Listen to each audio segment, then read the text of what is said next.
ሰላም ሰላም እንዴት ናቸው የቻናላችን ቤተሰቦች በያላችሁበት ሰላማችሁ ይብዛ። ዛሬ ደግሞ ይዤላችሁ የመጣሁት አማርኛ ፊደላትን በእንግሊዝኛ እየጻፍኩ ነው። አማርኛ ፊደላትን በእንግሊዝኛ ጽፌ ይዤላችሁ መጥቻለሁ። ይህ እንዲሁም እያንዳንዳቸው ቃላትን እየመሰረቱ በእንግሊዝኛስ እንዴት ቃላት ይመሰረታል፣ በአማርኛስ እንዴት እንመሰርታለን የሚለውም የምናይ ይሆናል። እናንተ ጀማሪ ተማሪዎች ከሆናችሁ ይህን ቪዲዮ እስከ መጨረሻ ይዩት። በጣም ጠቃሚና ወሳኝ ቪዲዮ ነው። አሁን በጋራ አብረን እናያለን ማለት ነው። ለምሳሌ አማርኛ ማንበብ ፈልጋችሁ አማርኛ ፊደላትን ማንበብ የማትችሉ ተማሪዎች የማታውቁ ተማሪዎች በእንግሊዝኛው ጽፌላችኋለሁ። ይህንን በቀላሉ አቀላጥፋችሁ ማንበብ ትችላላችሁ ማለት ነው። በእንግሊዝኛ ማንበብ እየቻላችሁ በአማርኛ ማንበብ የማትችሉ ተማሪዎች ቪዲዮ ለእናንተ ነው። በደንብ ይህን ቪዲዮ እስከ መጨረሻው ካያችሁት በቃ አማርኛ ፊደላትን በቀላሉ ማንበብ እና መጻፍ ትችላላችሁ ማለት ነው። ቃላትንም እየመሰረቱ እያንዳንዳቸው ይዤላችሁ መጥቻለሁ። ይህን ቪዲዮ እስከ መጨረሻው እዩት። ቪዲዮ ከተመቻችሁ ላይክ፣ ሼር እና ሰብስክራይብ ማድረጋችሁን አትርሱ። አሁን ቀጥታ ወደ ቪዲዮ እንግባ። ኦኬ አሁን በመጀመሪያ አማርኛ ፊደላትን አግድም አነብላችኋለሁ ማለት ነው። አማርኛ ፊደላትን አግድም እንደዚህ አነብላችኋለሁ። ካነበቡላችሁ በኋላ እንዴት ደግሞ በእንግሊዝኛ እንዴት ይጻፋል እና እንዴት ይነበባል፣ እንዴት ትነበባለች የሚለውን ማሳያችሁ ይሆናል። እያንዳንዳቸውን የማሳያችሁ ይሆናል። መጀመሪያ ግን አግድም የተጻፉ ፊደላትን በጋራ አብረን እናንብብ ማለት ነው። ኦኬ የመጀመሪያዋ ፊደል ሀ ናት። ሀ፣ ሁ፣ ሂ፣ ሃ፣ ሄ፣ ህ፣ ሆ። ኦኬ ይህንን ካየን አሁን ደግሞ በእንግሊዝኛ እንዴት ይጻፋል የሚለውን እንዴ።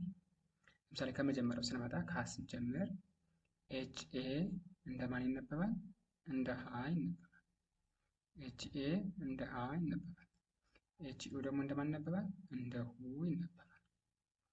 እሺ ኤች አይ እንደ ሂ ይነበባል። ኤች ኤ እንደ ሀ ይነበባል። ይችኛይቱ አራተኛዋ ፊደል እና የመጀመሪያው ፊደል ተመሳሳይ ድምፅ ናላቸው። ይችም አ ነው የምትባለው፣ ይችም ሀ ነው የምትባለው። ስለዚህ ኤች ኤ ተመሳሳይ ነው። ይህም በእንግሊዝኛው ስንጽፈው ተመሳሳይ ነው ማለት ነው።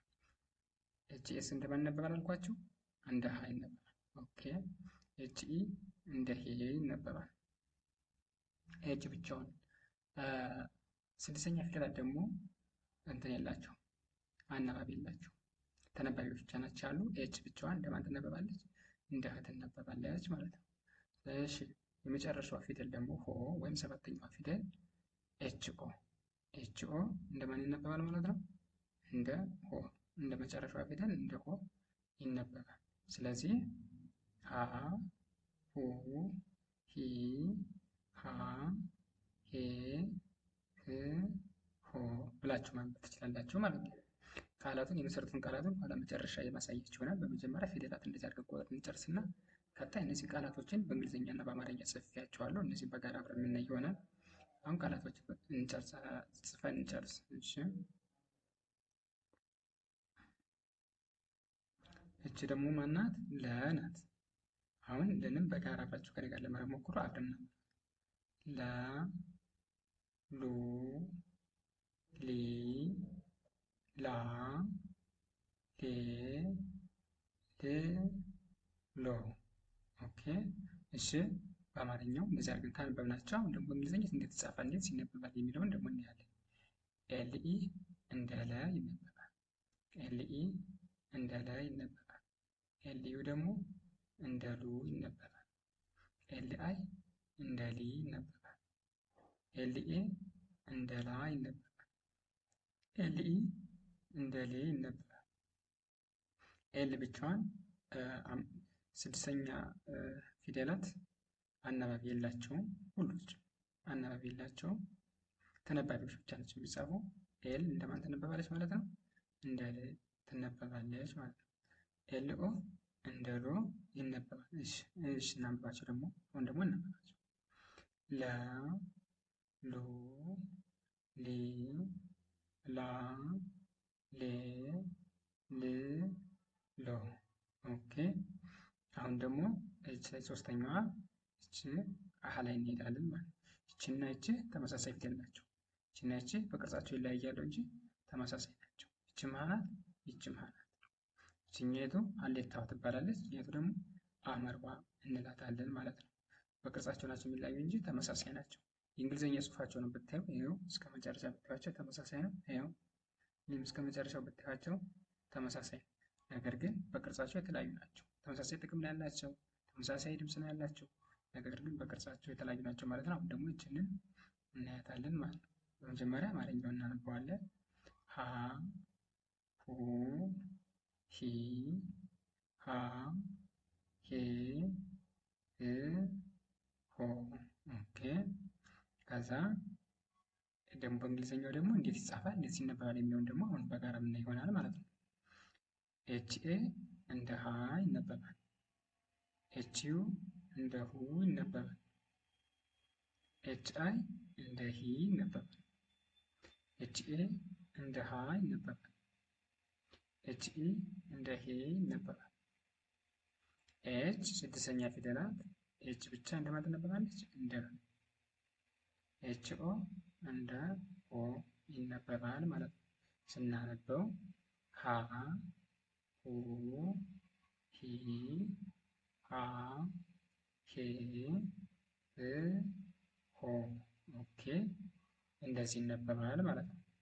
ስለዚህ አሁን ደግሞ እህችን ፊደል ደግሞ መ ትባላለች። መ ትባላለች።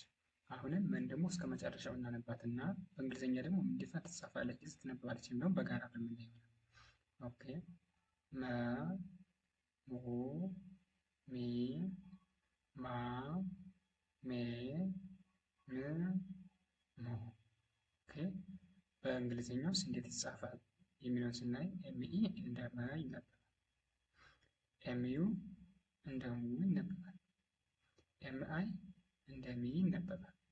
ኤምኤ እንደ ማ ይነበባል።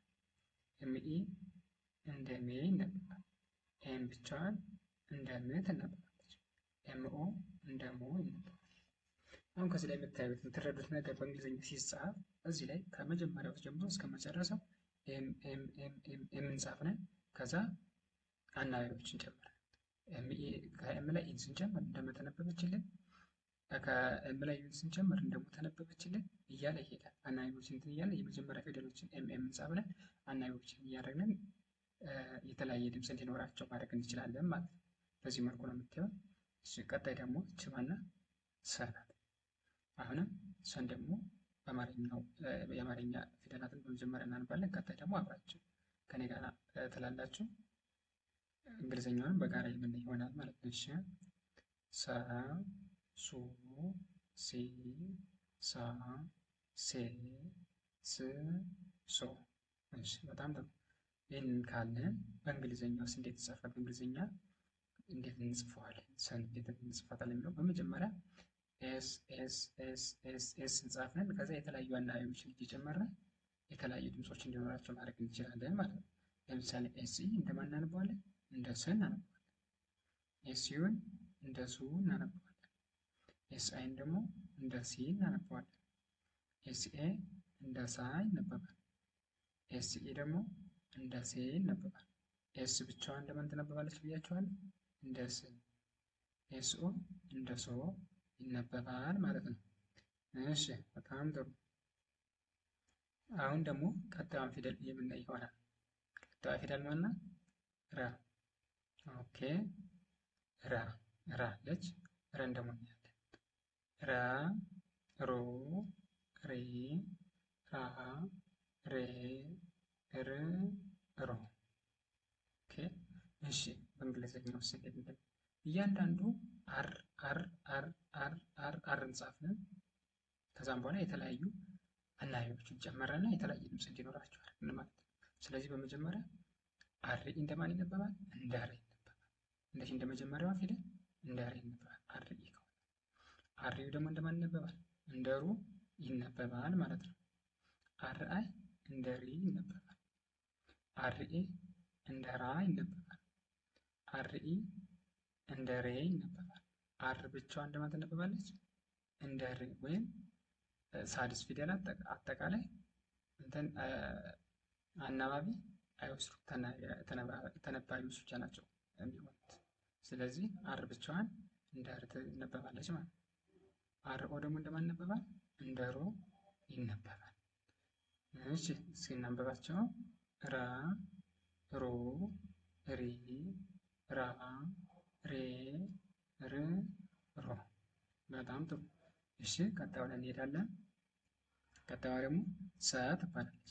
ሰ ሱ ሲ ሳ ሴ ስ ሶ። እሺ አሁን ደግሞ በእንግሊዝኛው ደግሞ እንዴት ይጻፋል ሲነበባል የሚለውን ደግሞ በጋራ የምናይ ይሆናል ማለት ነው። እያንዳንዳቸው ከመጀመሪያው እስከ መጨረሻው ኤስን ጻፍን። ይሄው ኤስን ከጻፍን በኋላ የተለያዩ አናባቢዎችን እየጨመርን የተለያየ ድምፅ እንዲኖራቸው ማድረግ እንችላለን ማለት ነው። ለምሳሌ ኤስኢ እንደ ሰ ይነበባል። ኤስዩ ደግሞ እንደ ሱ ይነበባል። ኤስአይ እንደ ሲ ይነበባል። ኤስኤ ደግሞ እንደማን ይነበባል? እንደ ሳ ይነበባል።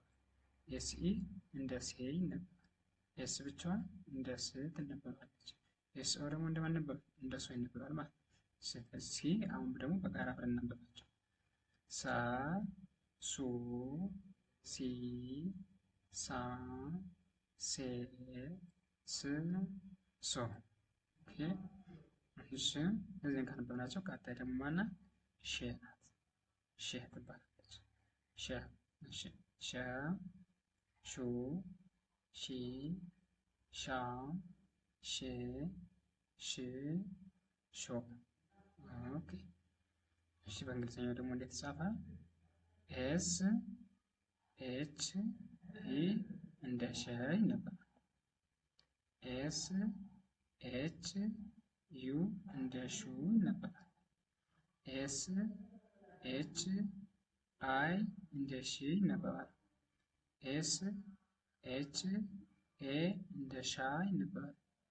ኤስ ኤች ኢ እንደ ሸ ይነበባል።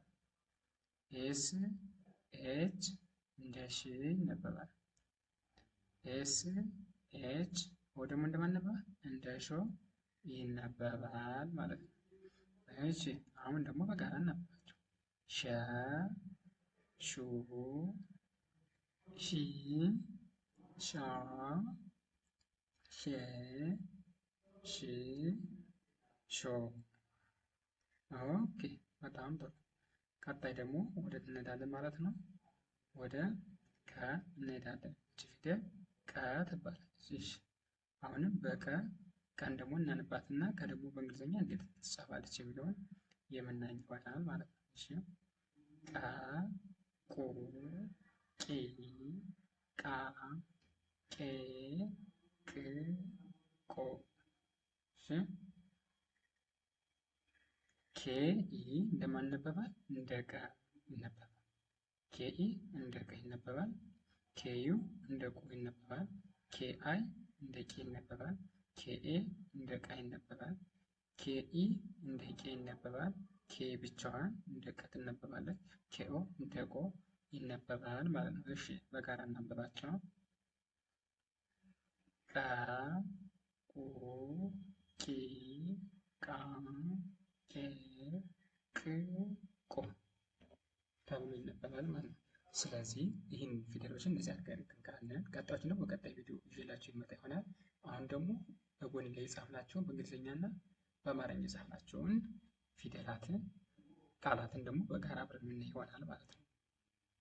ቃላትን አሁን ደግሞ በጋራ አብረን ቃላትን እያንዳንዳቸው በአማርኛና በእንግሊዝኛ ጽፈናል። እነሱን ደግሞ ማየት እንችላለን ማለት ነው። እሺ ለምሳሌ እዚህ ላይ ምን አለ?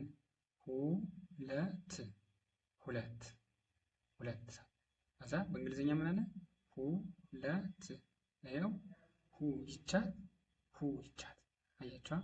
ይኸው ሁ ይቻት ይቻት። ይኸው ይቻት ይቻት። ከዛ ለ ኤልኢ ኤልኢ ኤልኢ ለይቻት ይቻት ለውሰን። ከዛ ት ትም ደግሞ ይቺ ት ማለት ስድስተኛዋ እና ስድስተኛዋ አናባቢ የላትም እንዳል እራሷን ትሆናለች ማለት ነው። ስለዚህ ሁለት ሁለት ይላል ማለት ነው። እሺ ቀጣዩ ደግሞ ሎሚ ሎሚ እንግሊዝኛው ሎሚ ሎ ኤልኦ እንደማን ይነበባል ብያችኋለሁ? እንደ ሎ ይነበባል ብያችኋለሁ። አይ ኤልኦን ወሰዱ። ይኸው እንደ ሎ ተነበበልኝ። እዛ ኤምአይ ደግሞ ሶስተኛ ፊደል እንደማን ይነበባል ብያችኋለሁ? እንደ ሚ።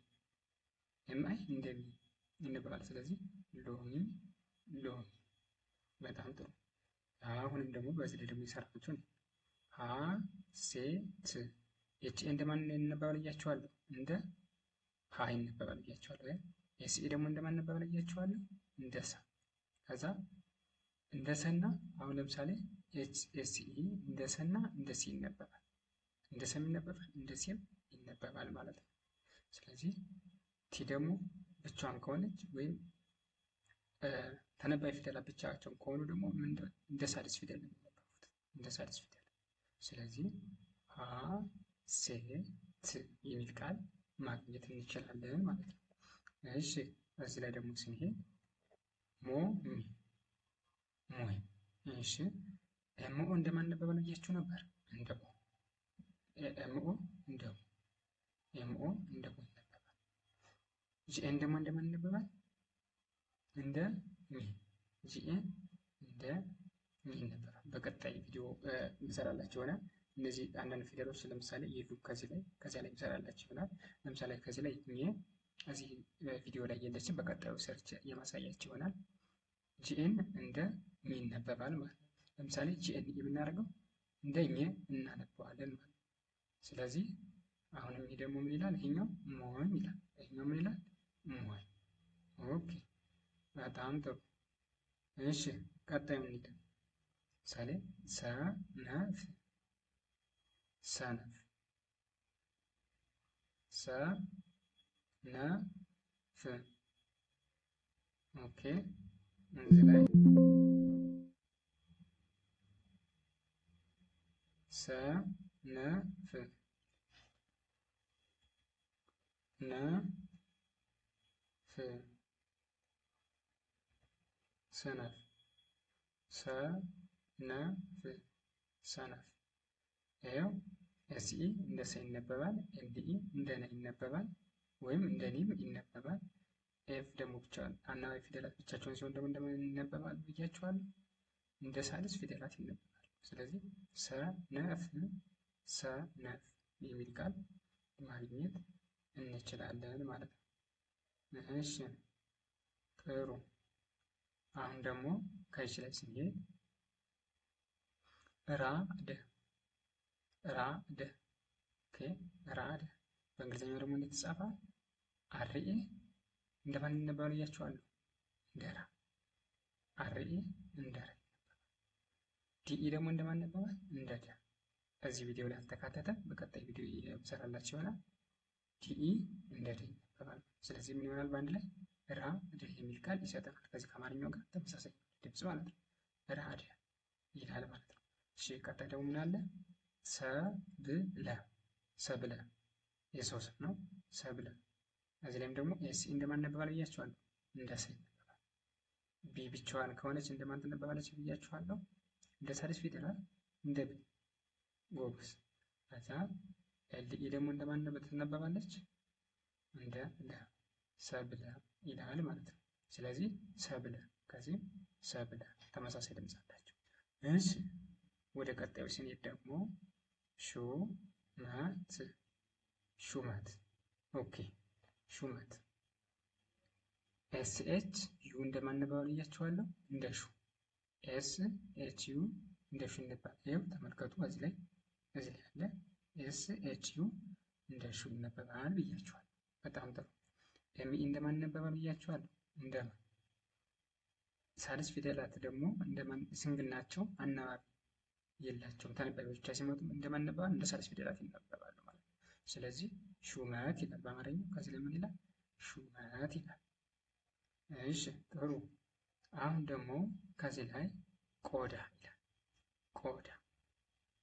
እሺ ኬኦ እንደማን ይነበባል ብያችኋለሁ? እንደ ቆ ይነበባል። ዲኤ ደግሞ እንደማን ይነበባል ብያችኋለሁ? እንደ ዳ ይነበባል። ስለዚህ በአንድ ላይ ሲነበብ ምን ይላል? ቆዳ ይላል። ይሄው እዚህም በአማርኛውም ቆዳ ነው፣ ከዚህ ላይም ቆዳ ይላል ማለት ነው።